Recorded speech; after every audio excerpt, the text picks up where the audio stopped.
सदाशिवसमारम्भां शङ्कराचार्यमध्यमाम् अस्मदाचार्यपर्यन्तां वन्दे गुरुपरम्पराम्। ॐ भद्रं कर्णेभिः शृणुयाम देवाः भद्रं पश्येम अक्षभिर्यजत्राः स्थिरैरङ्गैस्तुष्टुवागुंसस्तनूभिः व्यशेम देवहितं यदायुः स्वस्ति न इन्द्रो वृद्धश्रवाः स्वस्ति नः पूषा विश्ववेदाः स्वस्ति नोस्ताक्ष्यो अरिष्टनेमिः स्वस्ति नो बृहस्पतिर्दधातु। ॐ शान्ति शान्ति शान्तिः। ॐ सहना भवतु सहनौ भुनक्तु सह वीर्यङ्करवावहै तेजस्विनावधीतमस्तु मा विद्विषावहै। ॐ शान्ति शान्ति शान्तिः।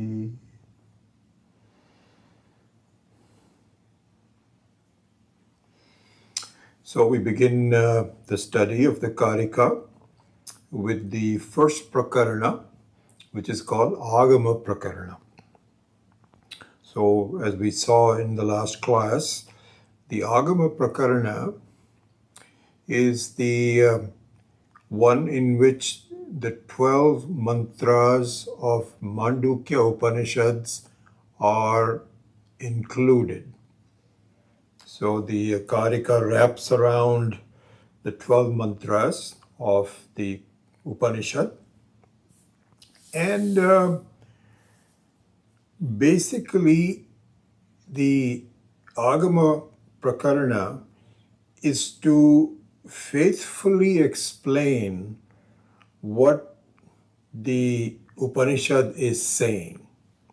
So in that sense, the Agama Prakarana is kind of like a bhashya. And I point that out because the other three prakaranas that come later, Vaithitya, Advaita, and Alata Shanti prakaranas, are not faithfully producing the translation of the concepts of the Upanishad. Not faithfully means it's not unfaithfully, but not directly. I think that's a better word. Agama Prakarana directly explains the meaning of Mandukya, whereas the other three Prakarana indirectly talks about it. And so this is the reason why it is called a Karika. So Karika is something very unique in the sense that it is not an exact translation of the concepts of the Upanishad, but it is not unconnected to it either.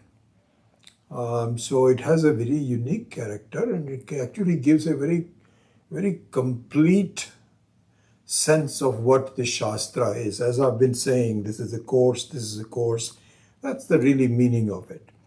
Anyway, going back to Agama Prakarana, it talks about the Mandukya Upanishad. So here, I ask you a question. When we say an Upanishad, what comes to your mind? So I said, we're going to start a Mandukya Upanishad. We have done Mundaka Upanishad, Taittiriya Upanishad, etc., etc. So when we use the word Upanishad, what thoughts come to your mind? This is my question to you. Well, you will say it's a book with some verses. That's what comes to me, and it is highly regarded. Everybody says that the Upanishads is where the basic Vidya is contained. It is the very source of the Vedic knowledge. That's what we mean by an Upanishad. That's what you mean, isn't it? So I suggest that we revise that understanding of the word Upanishad. And so, right off the bat, let's understand that. How? What do you mean by revise? In reality, the Upanishad, each Upanishad, all the Upanishads, not just one, but here, Mandukya Upanishad, because that's what we're studying, should be seen as a mirror, a very clean mirror. Very clean mirror. What it is. How? What do you mean by that? The word Upanishad, are you ready for this?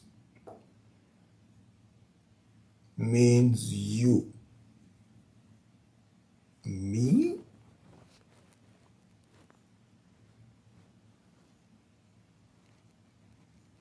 Yes. Upanishad means you. And all the text serves at is a mirror that shows you exactly as you are.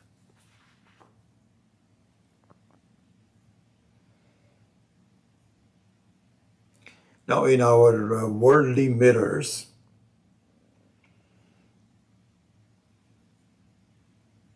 that we have, I guess life would be very difficult without a worldly mirror, Laukika mirror, Darpana.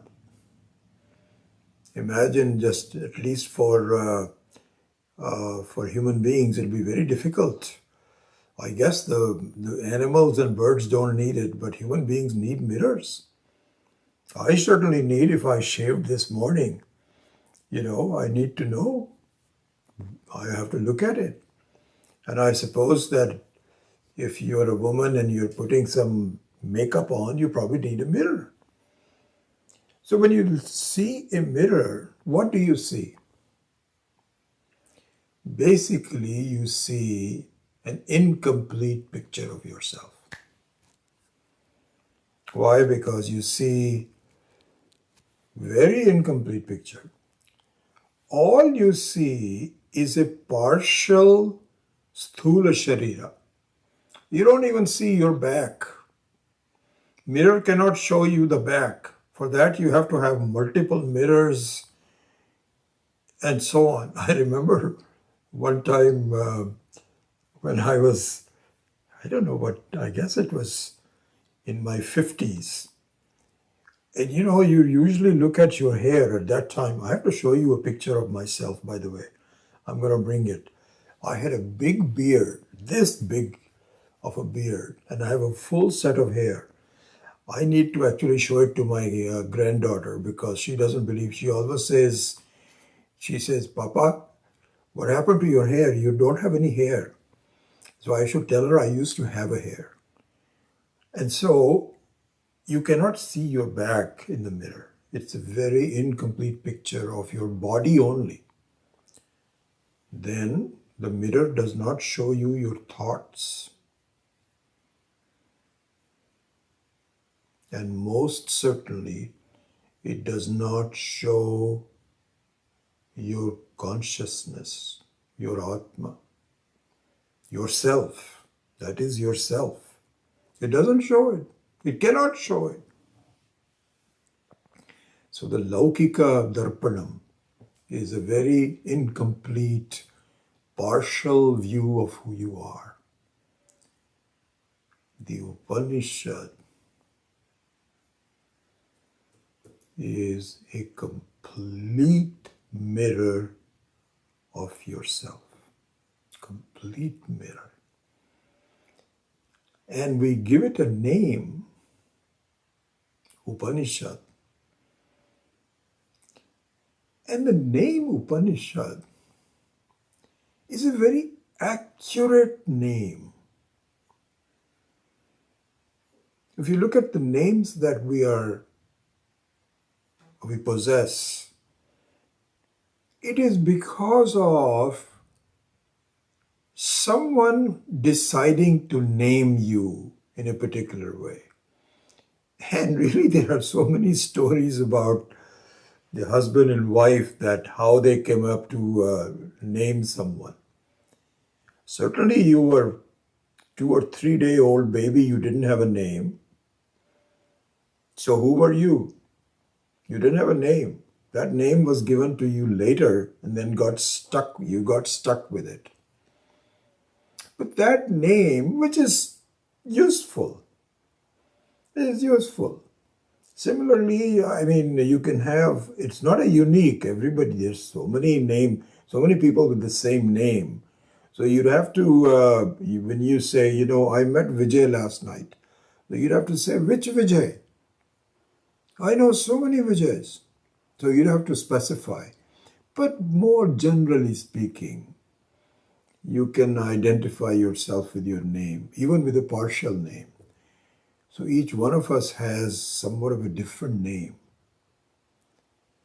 But there is, and what that means is that the name that you are given is also arbitrary and does not fully describe who you are, isn't it? The name doesn't really normally describe. The parents try to do as best that they can to make it very relevant to who you are, but not always. Generally speaking, these days, I get so, the younger generation, they don't want to have traditional names with religious connections. They have all these strange names that they come up with. It's not even, many of our Indian friends don't even have names that sound Indian. Very strange. Anyway, so the names can be very arbitrary and this is the point I'm making. Our names do not accurately, better word than describe, portray. Our names do not accurately portray who we really are. They cannot. Even the parents also don't know exactly who we are. They think I've got a small baby. It's much more than a baby. It is amazing. This is Ishvara in a small manifestation. Parents don't know that. People don't know that. And so they give some kind of a name. The only accurate name for you is Upanishad. And that's also a beginning. I'm just giving you a temporary. We are going to give you 2 other names that are even more accurate in just 1 minute. And not 1 minute, but a few minutes. But to start things off, I just wanted to say that Upanishad really means your name.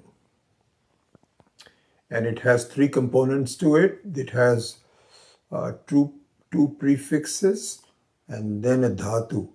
So upa, ni, and shat. So all these are very important and descriptive. And I think somewhere in the introduction to these classes, I had spent more time on this, so one of the previous classes, and I will do that again, but at this point I just want to quickly mention. The word upa, just look at it even from a technical standpoint and from a meaningful standpoint, both of them. The word upa refers to Vyavadhana rahitam. It can also mean, upa has different meanings. One meaning is near, and that's also pretty accurate. The word near is also very accurate. But near gives the meaning that it is close to me. Whereas this word, vyavadhana rahita, is not close to you, it is you. Vyavadhana rahita. Vyavadhana rahita means one which is devoid of any kind of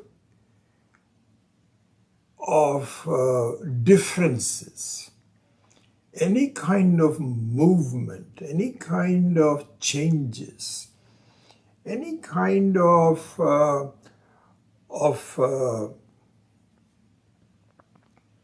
division. It's the word I was looking for. Yeah, I think division is a better word than.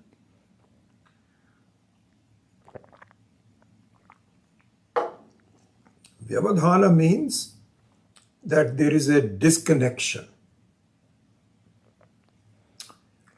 Rahita means devoid of. So Vyavadhana Rahita means devoid of any disconnection. No possibility, like in the case of ether, of Akasha. In the case of space, there is no chance of Vyavadhana Rahitam.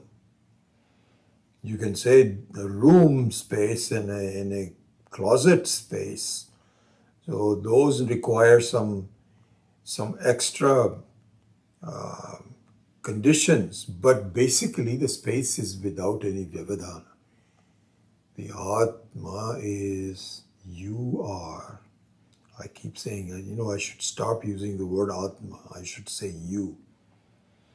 Because Atma means I. And that I is Vyavadhana Rahita. So the word Upa in the Upanishad means something unique, which is me.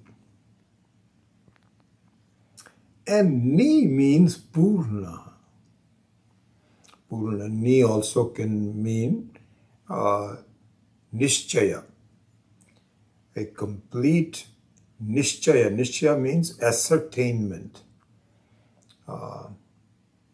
So no doubts. Buddhi. Yes. That can also mean Ni, can also mean Nishchaya. But here, Swami Akhandananda points out, Purna. This Purnatvam comes later. So right now it is just a promise.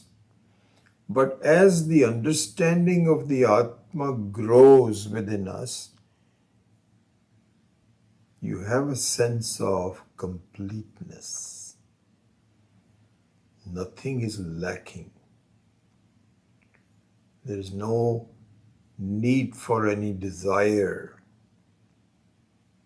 no expectations. You have a sense of fulfillment. That is being talked about in Ni. And the last one, Shat, has more different meanings to it, but one can take a very simple meaning of it. Sat means Sat Swarupam. Means that there is absolutely no conditions of time, space, vastu, anything. It is the very nature of being, of I. So the Upanishad, now we can close this. We opened up the Pandora's box, now we can close it. We can summarize that the word Upanishad means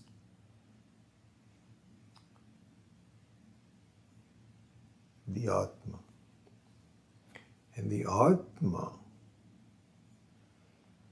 means you. Even if you take yourself to be something else, which is a falseness, it doesn't disturb the trueness of you. You may take yourself to be a body and a woman or a man or whatever. That's a different thing. You can take it anywhere you want to. You can take yourself to be happy, unhappy, and so on. But those are all superimpositions on the truth of yourself, which is you are Upanishad. So we have given you a new name from now on. Please don't go around telling everybody I've changed my name from Mary or John or Vijay to Upanishad. But this is only your internal thing. Your name is. So all I'm saying now is that when you see an Upanishad, be aware of the fact that it is really describing the truth about yourself. This is an important thing to see. This we will build on as we go further. So let us straight away read the first mantra of the Mandukya Upanishad. So I think you have certain sources. They're all given in the various books. I've got a bunch of books. This is Swami Akhandananda's Hindi book. This is Swami Dayanandji's book in English. This I got from my archives of all the Upanishads. It's called, not all, but 10. Very 10. For those of you that know Sanskrit, this is a good thing, good to get. So you have all the 10 Upanishads with Shankara Bhashya, because I'm going to refer to Shankara Bhashya. So this is this book. You can if you have that, you can do that. And of course, the very convenient and nice translation, word by word, by Swami Paramarthanandaji, on the which you have on our website. I know it's not available. A couple of you had asked for it. So this is the Mandukya Upanishad and Karika. And so if you can do that. So let's start with the very first mantra.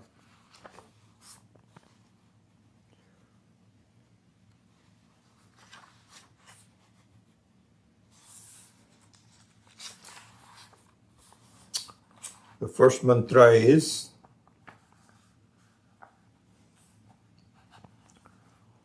Om. Om iti etadakshara idagum sarvam tasya upavyakyanam bhutam bhavat bhavishyatiti sarvam omkara eva yaccha anyat trikalatitam tadapi omkara eva. One more time. Om iti etat akshara idagum sarvam tasya upavyakyanam bhutam bhavat bhavishyaditi sarvam omkara eva yaccha anyat trikalatitam tadapi omkara eva. So, as you know, and as you may know, and you probably do, the Mandukya Upanishad is an exposition of Om. The word Om, the syllable Om, the name Om. So this is the starting point of the Mandukya and Karika, and it is the ending point of the Mandukya and Karika, and all the content of it also explains what Om is. And so I would like to throw a challenge to you. Let me give you a challenge. As soon as possible, and certainly before the end of this course,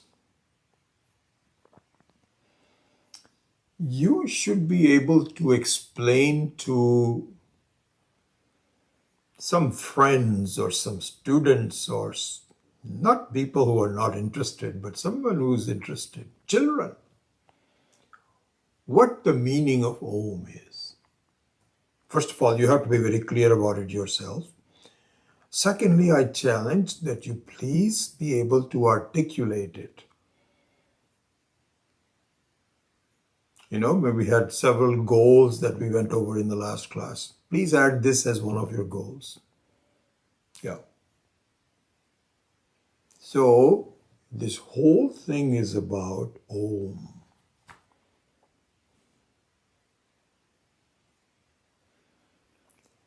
And again, look at this. Om is the most accurate and complete name for Ishvara. Two parts to it. One is that the Om, just like we talked about, you know, the name which is most representative of who we are. Have an arbitrary, anybody can give any name to anything. And in fact, Swami Dayanand used to say that. I remember this from 40 years ago. He said, you know, in all the religions, people give names to God. You know, different religions have their own names for God. This is good. It's nice. But we all know that God is the same person, no matter which religion you follow. That's very obvious. Nothing needs to be discussed about that. So the question is, same person that has all these different names in the various religious traditions, which one is the most representative? And the one that is most representative should be the one that accurately describes the qualities and the nature of the person. Just like we talked about Upanishad also, we talked about our names. So similarly, is this trail for God also. Swami Dayanand used to say, Om is the most accurate, non-denominational name for God.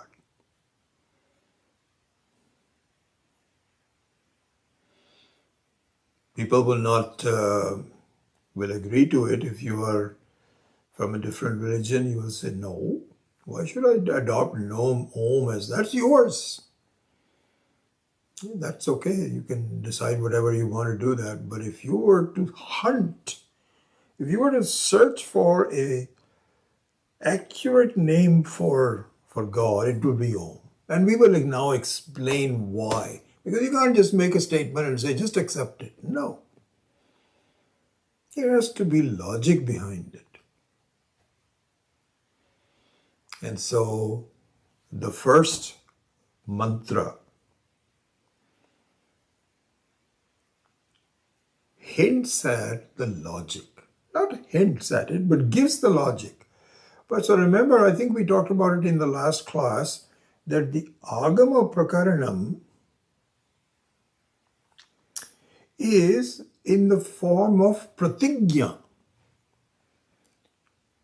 They say, Swami Akhandananda gives some kind of a Shastra shloka which says, Agama Prakaranam is pratigya matram. So Pratigya Matra means that it is a promise.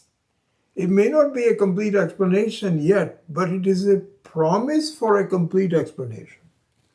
Just like, we've talked about it. If somebody has to give a speech, they'll say, okay, thank you for inviting me. Here is what I'm going to tell you.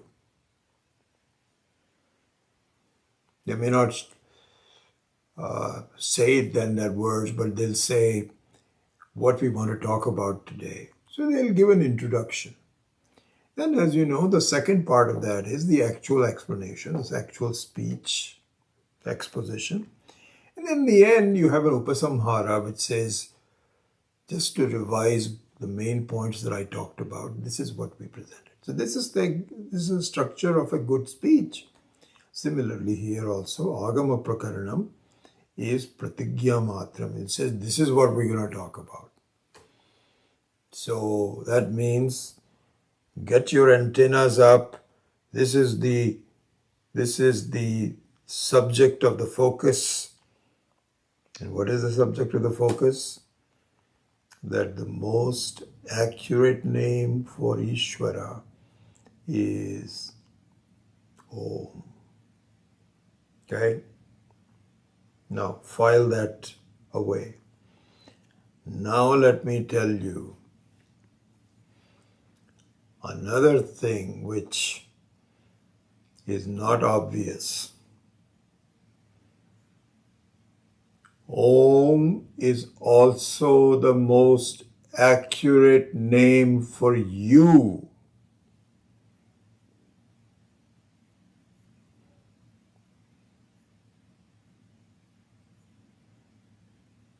So you'll say, what? Just a few minutes ago you told me that the most accurate name for me is Upanishad. Now you're telling me that the most accurate name for me is Om. It seems to be no, there's no conflict here. Upanishad also is a name for you. We'll give you 3 names actually today. I'm just giving you the second of the 3 names. And all 3 of them are representing you, but in different ways. They give you a little hint from a different perspective. There the perspective was Vyavadhana Rahitam, Purnam, and Shat Swarupam. Shat Sat Swar, not Shat, Sat Swarupam. That was the Upanishad. Here, the word Om, as we will see, this is Pratigya. I'm just telling you this is the most accurate name for you, will be sketched out, but it is also you. Now you may have another question. Wait a minute, you just said this is the name for Ishvara, for God. Then you say it is name for me. How can you have the same name for 2 different people? No. You, Ishvara, is not different from you. So it may appear in the beginning to be 2 people, but by the time we are done, hopefully we will see that really I am none other than Ishvara is in fact the other way around. Ishvara is not different from me. So this name applies to both of us from a different perspective. You can say, so for example, you have a different idea of what Tatpada is. Tatpada means the Ishvara. And you have a different meaning for Tvampada, which is you. But when you really explain this, there is aikyam between them. This is what Mahavakyas are all about. So anyway, we are not shy of saying that the word Om is really the most accurate name for both Ishvara as well as you. So,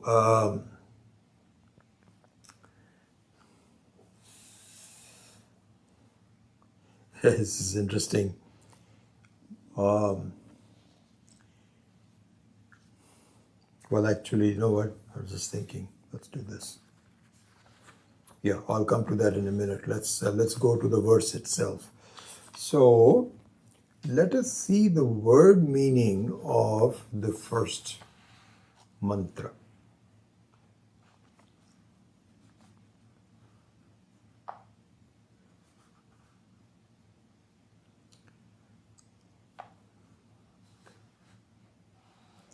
So, the sentence is Om Iti. Om Iti means the sound Om that we are talking about. The sound Om. Etat Aksharam. Aksharam means the one which does not decay. Naksharati. Which does not change. Which remains the same. Unchanging. Etad Aksharam. So here Swami Paramarthananda says the syllable. So syllables are also called Aksharam. So Aksharam must have a vowel because a consonant needs a vowel to make a sound. You cannot say, supposing you say ka. So the word ka has two aspects to it. One is k, which is a consonant, but k is not a sound. I have a hard time even reproducing it. But when it's merged with a, so then we can say ka. Or if it is merged with some other vowel like a, then we can say k. So the syllable means that it must have both a vowel and a consonant. So this is very significant. We will go into this more detail. But so the word aksharam can mean a syllable, or it can just mean a vastu, a thing which is unchanging. So aksharam. And both meanings are relevant here, and we'll go into that in a minute. Then, the next one is idam sarvam. So means Om iti etad aksharam idam sarvam. So this is the real definition. Means that Om is whatever you see, whatever is your life, whatever is your experience, in its entirety. So the entirety of your experience needs to be focused on. Right now we are much more focused on parts of it. Something happened to me, what am I going to do? These are all relevant parts of my experience. But to view the whole experience, I don't know how to do that. How can I view the whole? What do you mean I should? But the mind can, if it is educated, begin to see the entirety of my experience, as we will do that. So that entirety of everything is Om. That is the Akshara. And we will go into this in more. I'm just giving you the word meaning. Sarvam idam. Idam here means everything that I experience. So this is drishya for the time being. Although the drik also will be included in that later. But here, aksharam idam means, if you want to take it literally, idam means this, means something which is I'm seeing, hearing, etc. And upavyakyanam, tasya upavyakyanam. So, upavyakyanam, so now I can look at the exact definition of the word upavyakyanam. This, by the way, is given both in Swami Dayanandji's book as well as Swami Akhandananda's book. I saw that later in Swami Dayanandji's book, but here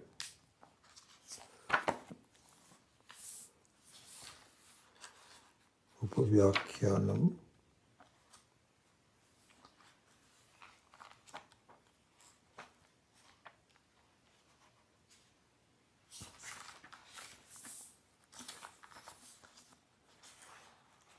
Okay, by the way, so the first mantra in Swami Akhandananda's book starts on page 105, 105.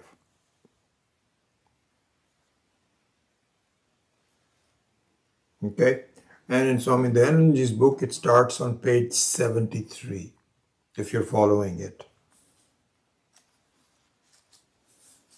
What I'm looking for. Yeah, there we go. So the word upavyakyanam in very simple terms, what does he say? Yeah, now follows a clear and complete exposition. Very good translation by Swami Paramarthananda. Upavyakyanam, clear and complete exposition. So, for those of you that are following the Sanskritam, Upavyakyanam starts with Upa. So, Upa also means Samipa, means very near, as we said earlier on the Upanishad. V means, so Upa Vyakyanam, Upavyakyanam. V means Vishishta, something very particular. Something very specific, something distinct. Prakrishta is akyanam. So just to give you an idea, if you are making a note, it consists of upa, vi, kyana. So upa we have done, vi we have done, means prakrishta. Prakrishta means praiseworthy, complete, lacking nothing. Asamantat. In Sanskrit, the word asamantat means the complete. Then kyanam means kathanam. So just something very interesting. Upavyakyanam means a complete exposition. And this is what the whole course is all about, as we will see. See, this is interesting. One can say, are you just making some technical notes here? I hope not. I hope that I'm making something more meaningful. How? So it's interesting in reading the Karika by these Mahatmas, what happens is that our mind is also very, very tough and discriminating. So supposing you tell someone, you need to do a viveka between Atma and Anatma. Atma is a Sakshi and Anatma is something so forth. Your mind, how we refer to it? The mind says, okay, I'm hearing you, but I don't completely get it. I don't understand. So there are so many things in our life that have to be reconciled with this phenomenal knowledge. How do we do that?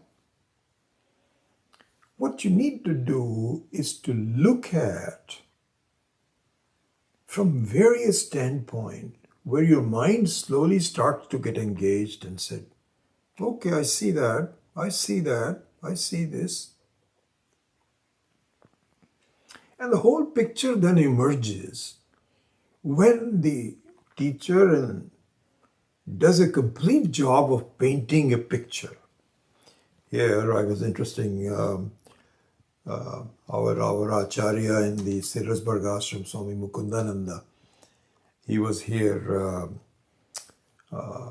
in a couple of months, about a few weeks ago, and I had a chance to, I met him at the ashram a few times, but didn't get a chance to really know him.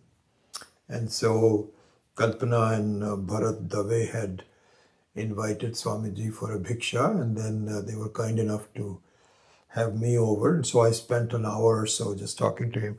And Swami Mukundananda made a very, very interesting, this I had not heard before. Because I was telling him that I'm going to start this course on Karika and it's going to go on for a long time. And so then he turned to the people who were there and said, you know, this teacher, referring to me, is like a painter. And what he's going to do is to paint this picture stroke by stroke. And you will see in the beginning, what's he doing? What kind of a picture is he painting? But then as it begins to take shape, you will say, okay, yes. But even then it is incomplete. But the more complete you have it, then you will begin to see. You know, like supposing this is the consecration of the Rama Mandir. And so there, if somebody were to draw a picture of Rama on a canvas, in the beginning you'll say, what's he doing? Is it a woman or a man? Then you say, no, I think it's a man. Then you begin to sort of fill the whole thing. So, Upavyakhyanam means we will give you a complete picture. We're going to paint a picture. And the painting of the picture is going to be so detailed and complete that there your mind will say, okay, I see that I am asangaha. Until then, you are still a sukhi dukkhi, punya papi, as Swami Akhandananda is so fond of saying. You have regrets, you have fears, you have all those kinds of things become yours. But if you want to really disown them, you have to really convince your mind. This is what it is all about. And so this is the real meaning of the word upavyakhyanam. Okay. All right. Now, remember we were talking about the logic that we have to provide, why this is an accurate name for you, and to anyway, let me just give you the word first, and the God. And so now it presents the logic of it. He says, Tasya upavyakhyanam bhutam bhavat bhavishyatiti sarvam omkara eva. Bhutam means the past, bhavat means the present, and bhavishyat means the future. He says all of them are omkara eva. Then cha yat yat cha tat anyat yat trikalatitam api omkara eva. Not only just the three periods of time, that's one axis, but whatever you can think of, whatever you can experience, is Omkara eva. This is the pratigya. Really speaking, your whole life, your whole experience, you is nothing but Omkara eva. And the name for that is Om. How it is an accurate name to describe the completeness, the sarvam. Sarvam means everything, not a portion of it. No matter how you look at it, it is just nothing but Omkara eva. This has to be proven. This is the accurate name.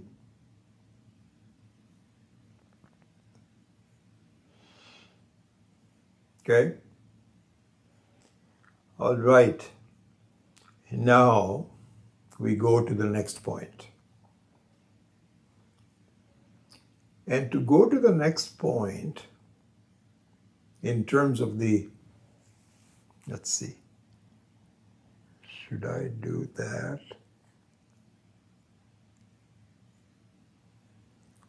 9:22.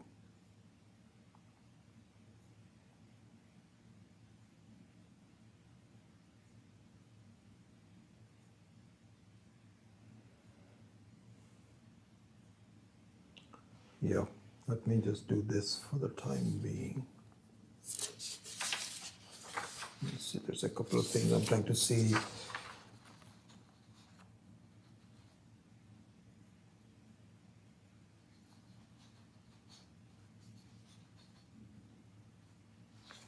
Okay, let's look at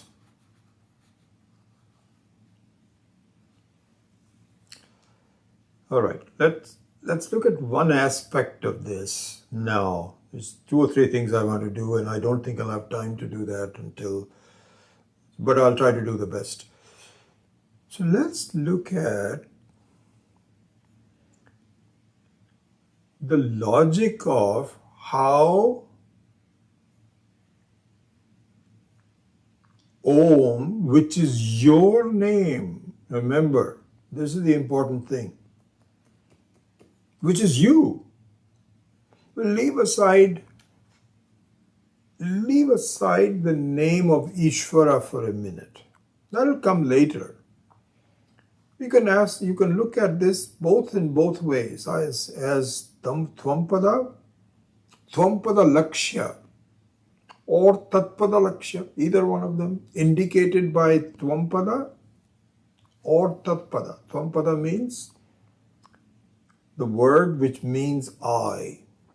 That's what Tvampada means. And Tatpada means the word which says that. That means God, Ishvara, the one who created the whole thing. So you can look at it both ways. But here, let's look at it Tvampada Lakshya. So this I just wanted to just present to you just as a short exposition of teaching. Okay? Because that's what it's really all about. It's not just reading words and so on, but to see something that you can see you can see either clearly or somewhat not clearly, depending upon how we are at any time. So let's just look at that for Bhutam Bhavat Bhavishyat, just that part of it. Okay. So if you look at Bhutam means what? Bhutam means past. Whatever is past is called Bhutam. So you can recall, maybe we all do that from time to time. You can say, where did you go to college? And then you can say, I went to such college, all of a sudden now, your experience, the college experience comes to your mind. You can say from year this to year that, and then you can see the rooms that you were studying in, your people, they were there, all those kinds of things. So this is all the past. The past is something which is very limited. It has a specific, you can say I went to college from 73 to 77. So that means that there is a time associated with Bhutam. Certainly all the time up until just now is Bhutam. And it's all divided between different time periods and so on, right? Now the question is,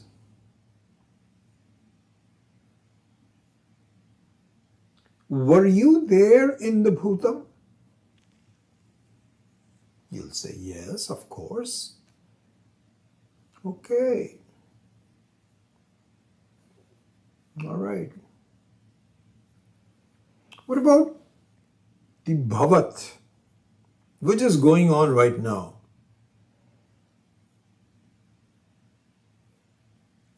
Are you there in the present?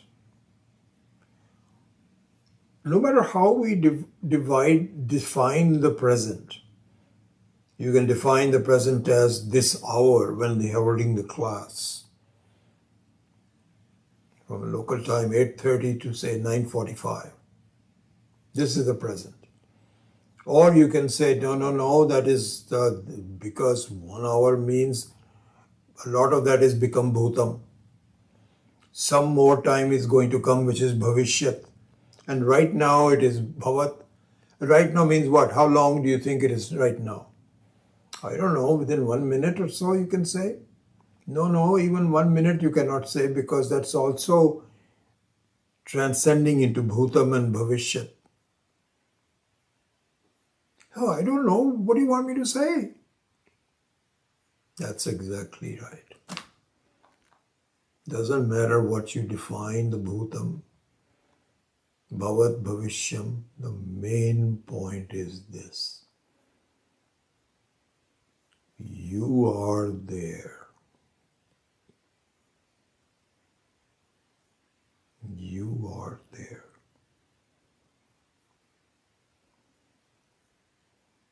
Bhutam is also when you are there. Bhavat is also when you are there. This unchanging I is it not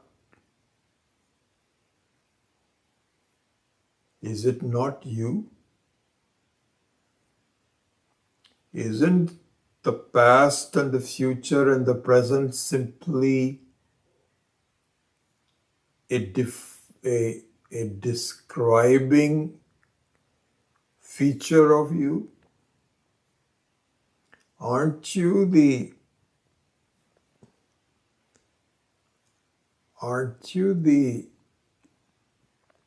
very content of each one of them? Very much like you have the various things can be made out of clay, broken and made again, broken and made again. But the clay remaining the same, does it affect? Or the ornaments in the gold? Are you not? And so it's not as though Bhutam did not happen. It is happening. But it doesn't have any substance.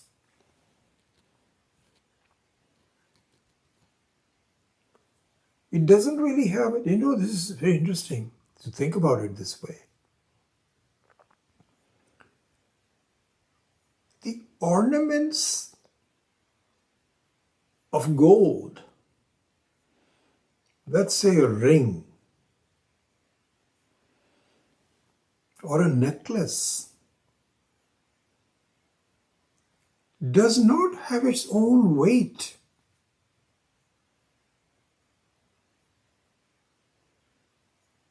You cannot say that the necklace weighs so much. It does. But you cannot separate the necklace from the gold. The weight of the necklace is the weight of gold. If you were to make a necklace out of wood, it would be the weight of the wood. It is the same shape of the necklace. But if we talk about the substantiveness of it, that belongs to the content. Very similarly to that is my experience of life.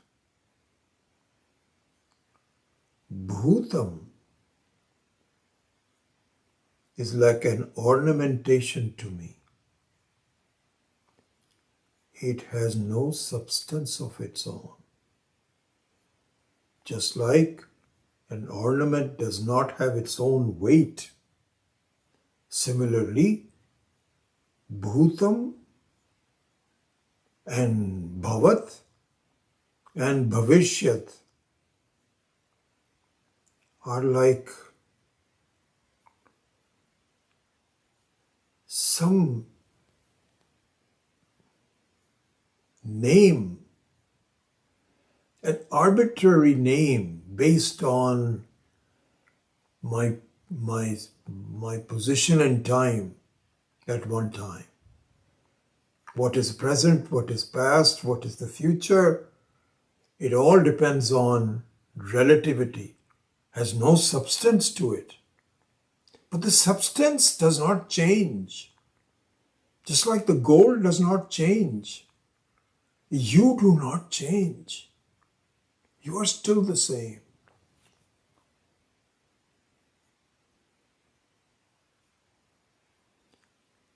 So it is very accurate to say, doesn't matter what is going on.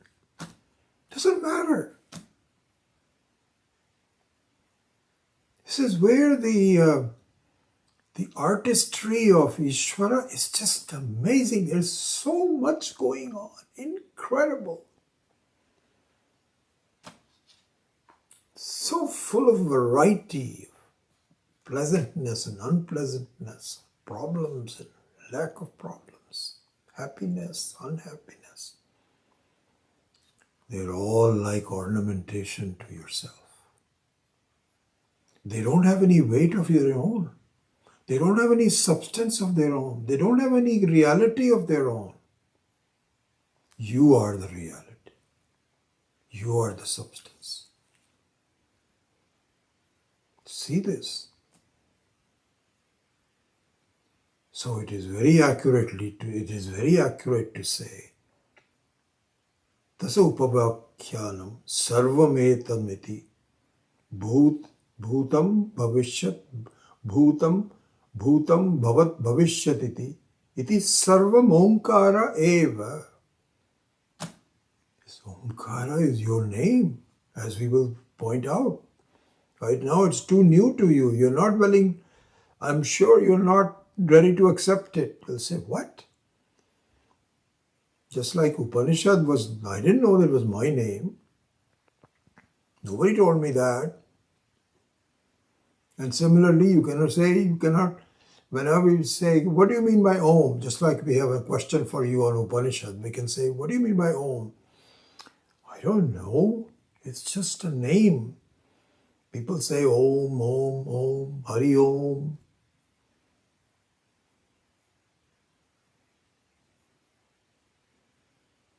It is really you. and you, which is a complete you. Why? Because there is nothing that goes on without you. Unchanging. Vyavadhana rahitam. Om iti etat akshara. Aksharam. Akshara means the one which does not decay. You do not decay. No matter what the time is, what the place is, what condition it is, you are you, always you. This is the Om. Om iti detad aksharamidam sarvam tasya upavyakyanam bhutam bhavat bhavishyaditi iti sarvam omkara eva. Yaccha anyat trikalatitam tadapi omkara eva. Whatever you think of, here we are thinking of one dimension of time, but you look at dimension of space, dimension of possibilities, doesn't matter. It's all you. That is the name. Here it's interesting. So now we will go into a little bit more about the name and the vastu. What is the name? What does name means, and what is the vastu? So this will come up in the Shankara Bhashya. One is called Abhidhana and one is called Abhideya. So Abhidhana, if you want, we can quickly read the Shankara Bhashya. Let's read that.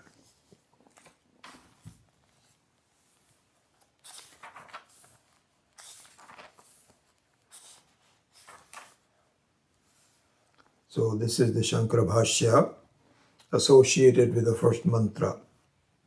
You can read it either in Swami Dayanandaji's book or in the Hindi book or here in any of the other books.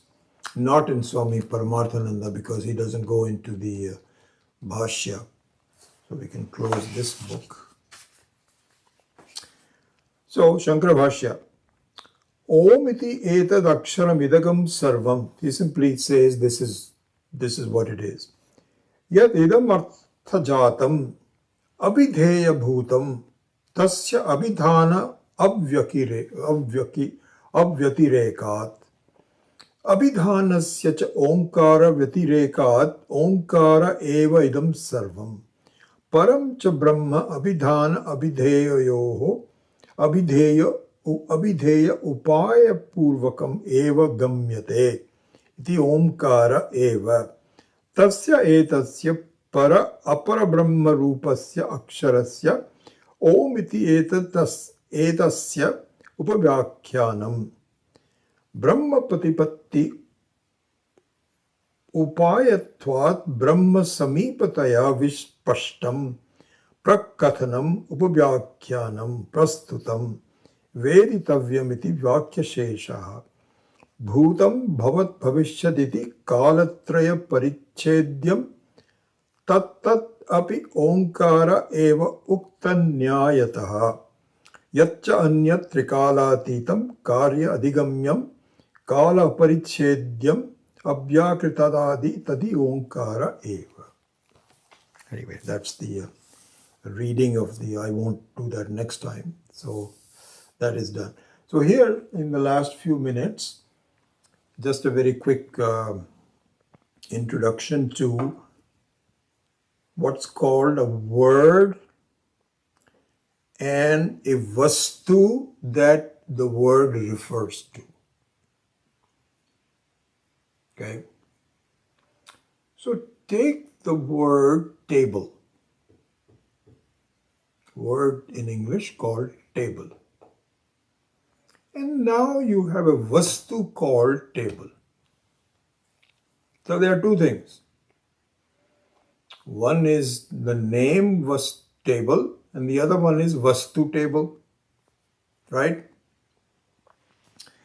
So in life, all things need to have a name. And that name has to be associated with the vastu, something unique to that vastu.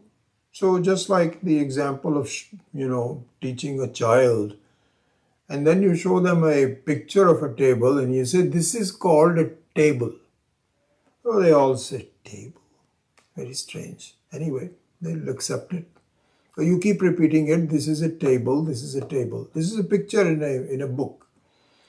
So now they have a connection between the word table and a picture table.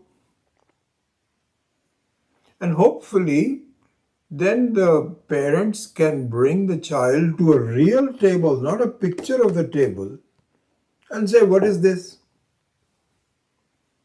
And the child may not first get it, but eventually they'll say, oh, this is a table.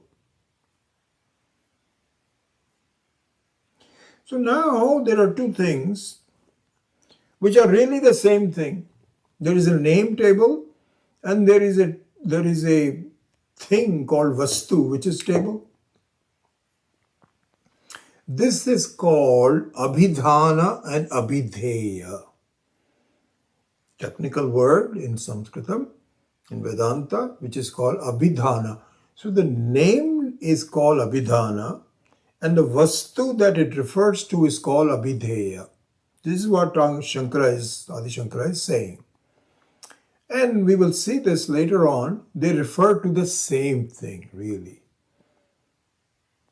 Both are really pretty much the same. Almost. We'll look at something, and so I'm running out of time. I'll do that all next time. But I'm reminded of a very interesting episode that Swami Akhandananda presents. Somewhere it's not I don't think it's in the first prakarana. It may be in some subsequent prakarana. I have my notes written down. I'll have to look at it. But here's the anecdote. The anecdote is that the student is getting frustrated that he is not able to, I'm just saying he, or it could be he or she, that he is not able to appreciate Ishvara and also does not have the same freedom from problems as Ishvara does. So this is just it could be a Purana story. I don't know how Swami Akhandananda brings it out. So this student goes to Ishvara and says, I have a complaint against you. Ishvara says, really? Complaint against me? Why? What's happening? What's the problem? He says, don't give me all this, what's the problem? What's this? It's a huge problem. So Ishvara says, what? What problem? He says, didn't you say that we are friends? We are like brothers, very close to each other. We look alike. Ishvara says, yes, that's true. Yep. In the Mandukya Upanishad, as you know, there's a very famous explanation of this phenomena. And I actually wrote it down because I didn't remember all the words. He says in the Mandukya Upanishad, Dva Suparna Sayuja Sakhaya. In fact, Kumud chose this verse in the, if you look at the Arsha Vidya Center, yeah, it's interesting. She made this change recently, just about a few months ago. When you look at the YouTube, want to look at it, in the very top, you will have this verse. Dva suparna sayuja sakhaya samanam vriksham parishvasvajate tayoho anyaf pipalam swadanyat ashnan, I can't remember the exact pronunciation, swad anyan ashnan yah abhijakashiti. Anyway, this is the verse. Sorry, I didn't pronounce it very well. it says that in Mandukya Upanishad, there are two birds, Sayuja Sakhaya, will look alike and they're friends. They're sitting on the same branch. One of them is tasting these bitter fruits, not fruits, actually bitter something. And the other one has no bitterness, he's just enjoying. This is the story. So Ishvara says, yeah, we are very alike. It's okay. Fine. He says, not okay. Why? Because you have taken everything. It's like, when there is a property separation. So one of the brothers takes up everything and the other brother is left with nothing. He says, this is the problem. You and I are supposed to be friends and you have all the happiness as an Ishvara and you're the creator of this whole, and you must be really enjoying yourself. And look at me. I'm a miserable person. Is this right? How can it be two brothers and so on? So Ishvara says, okay, I understand. Okay, it's maybe I made some errors, made some mistakes, but I'm going to make it okay for you. So he says, okay, how are you going to do that? So he says, I'm going to divide this property into two parts. One will be a name and the other one will be a vastu. Okay? And they are the same thing. Just like you say table and so on. Name and the vastu is the same. I'll give you the name and I'll take the vastu.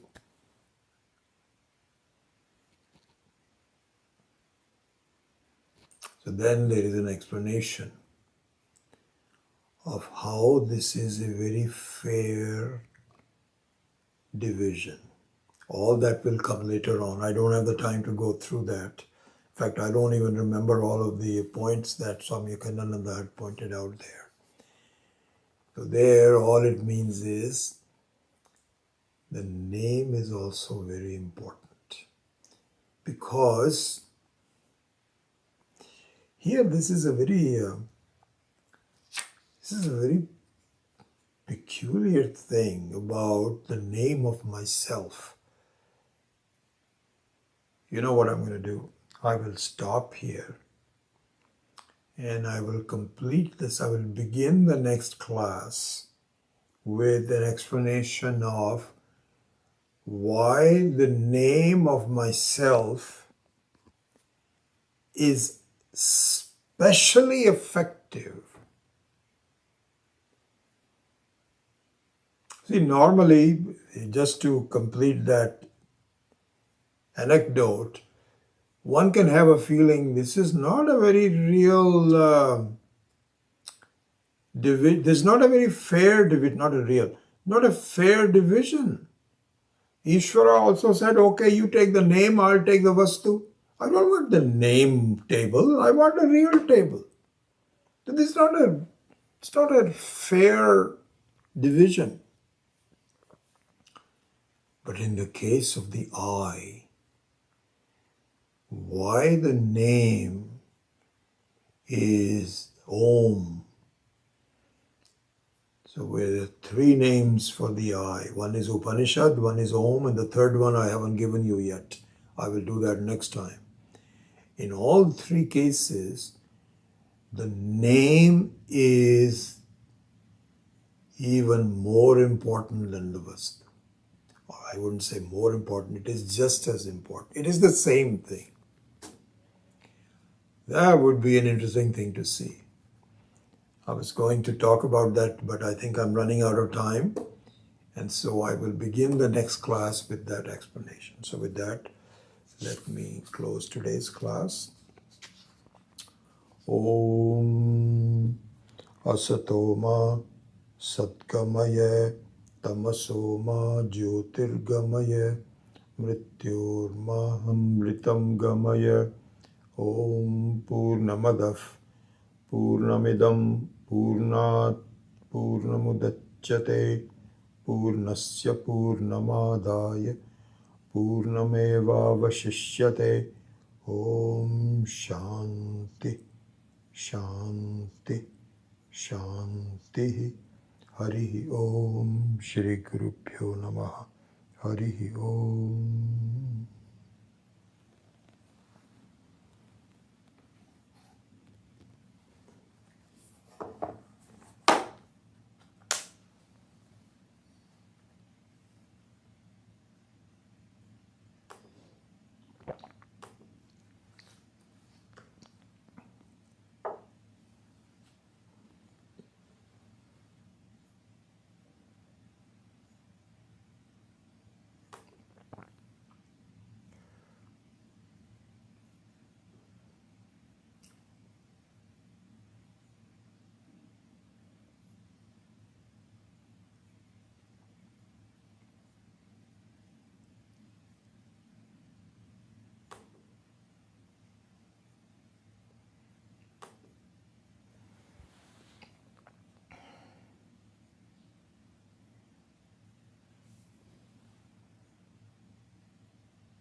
So nice to see all of you, quite a few people.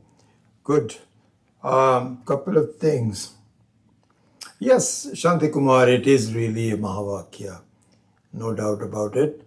The third name I will reveal next week. So this is an advertisement for staying around. So yeah, we'll talk about it. Very beautiful exposition of the third name also. I will do that. And it is not Atma. It is the name of the Atma. All three of them is the names of the Atma, but it's a different name than the Atma. Anita, yes, names can keep changing, certainly after marriage. Yes. Yeah, in your case, both your first name and the last name changed. Usually just the last name changes. Although I must say that there is a movement where the women are now retaining even their last name after marriage, which is very good.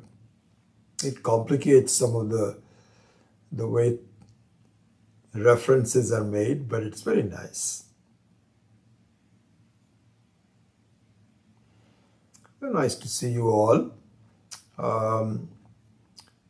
So I think for the time being, we are still doing the Shiva Sankalpa Sukta, and so the Tuesday night class will be devoted to that.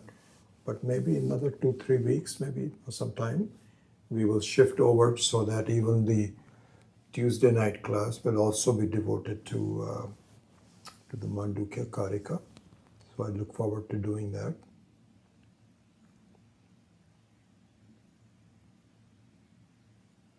Harsh says, is it Brahman? Those of you that have the Hindi book can go through, but just the suspense, and I will talk about it next time. So with that, let me take your leave, and hopefully we'll see you next week.